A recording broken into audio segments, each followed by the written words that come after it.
앵커 브리핑 시간입니다. 저희 세 가지 이슈 준비했는데요. 오늘 첫 번째부터 열어보도록 하겠습니다.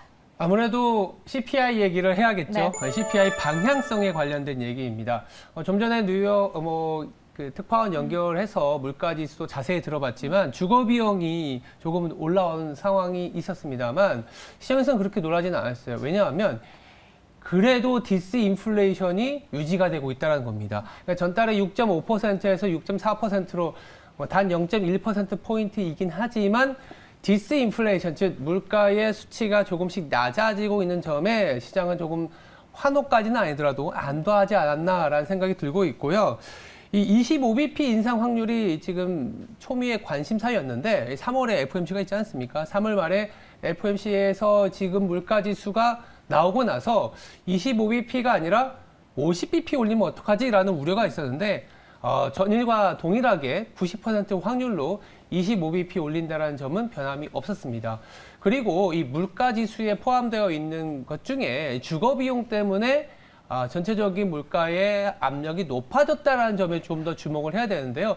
왜냐하면 1분기 이 중반 이후에는 이 주택 가격이 하락한 부분들이 본격적으로 반영이 될 수 있기 때문에 지금은 조금 더뎌진 물가 하락 추세가 아마도 2월, 3월 넘어가서부터는 조금 더 빠르게 물가를 안정화시키지 않겠냐라는 그런 분석이 나오면서 시장은 되려 좀 안정을 찾아가는 모습이 나타나지 않았나 이렇게 해석을 하고 있습니다. 일단 시장이 이제는 지표를 받아들이는 체력 또한 더욱더 탄탄해진 것 같고요. 맞습니다. 그리고 CPI 발표 이후 오히려 베이비 스텝에 대한 확률 인상이 더욱더 커지고 있습니다. 자, 그렇다면 첫 번째로는 CPI에 대해서 알아봤고 두 번째 이슈는 뭐가 될까요? 두 번째는 아무래도 이 CPI가 나오고 나서 불확실성이 좀 종료되었다는 측면에 조금 더 부각을 시키고 있습니다.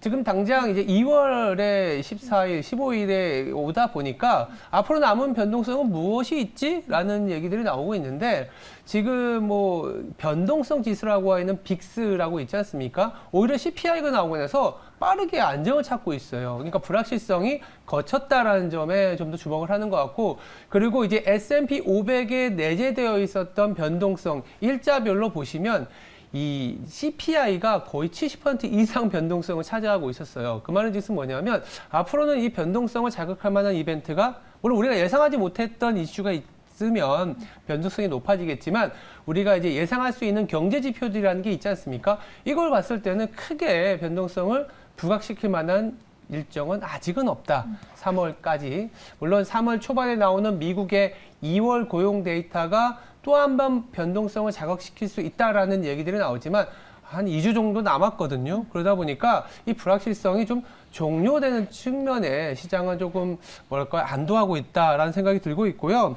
결국 실적 시즌에 더 집중하자라는 얘기들이 나오고 있습니다. 실적 시즌이요. 우리나라도 그렇지만 미국이 연간이기 때문에 아직도 계속 진행이 되고 있다는 점. 특히나 생각보다 괜찮은 기업들 어닝 서프라이즈가 나오게 되면 하루에도 몇십 %씩 오르고 있는 그런 상황이거든요. 우리나라도 유통업체 같은 경우 보시면 이마트 경우 실적이 잘 나오다 보니까 거기다가 환원 정책이 나오다 보니까 가파른 상승을 보여주고 있기 때문에 이런 매크로 지표보다는 오히려 기업들의 실적에도 집중해야 되는 그런 시기가 아니겠느냐라는 생각들 그리고 미국에서도 이런 얘기들이 나오고 있더라고요. 그래서 이제는 매크로 지표보단 기업의 실적에 좀 집중하자 이렇게 봐야 될 것 같습니다. 말씀해 주셨던 것처럼 빅스 지수가 내려가면서 변동폭은 더 낮아졌고요.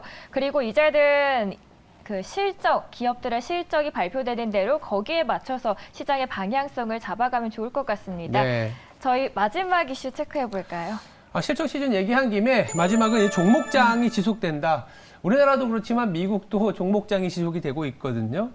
우리나라 같은 경우에는 1월 중순부터 지금까지 2,480에서 딱 고정되어 있는 맞아요. 상태에서 어떻게 보면 횡보를 하고 있는데 이 횡보 장세의 이유는 아무래도 이 당장은 우리나라가 전체적인 실적이 크게 턴어라운드는 안 하고 있거든요. 물론 4분기 실적 시즌이 일회성 비용이 높고 연간 실적에 대한 발표다 보니까 다른 분기 실적보다는 실적 시즌 기간이 더 깁니다. 3월 말까지 이제 실적이 나오기 때문에 조금 더 자세히 보려는 심리도 강한 것 같고, 오늘 나오는 CPI를 확인하고 가려는 그런 심리 때문에 지난 2주 동안은 사실은 정말 변동성이 좀 축소되어 있었던 국면인데, 앞으로 변동성은 시장 전체적인 변동성보다 종목 간의 실적의 어떤 결과에 따라서 크게 움직이지 않겠냐라는 생각을 드리고 있고요. 결국 지금 우리가 앞으로 봐야 될 건 뭐냐? 향후에 그러면 실적이 나아질 수 있는 쪽은 어디냐? 그렇지만 아직까지 시장에서 주목받지 못하는 업종이 어디냐라고 더 이제 관심을 가질 것 같아요.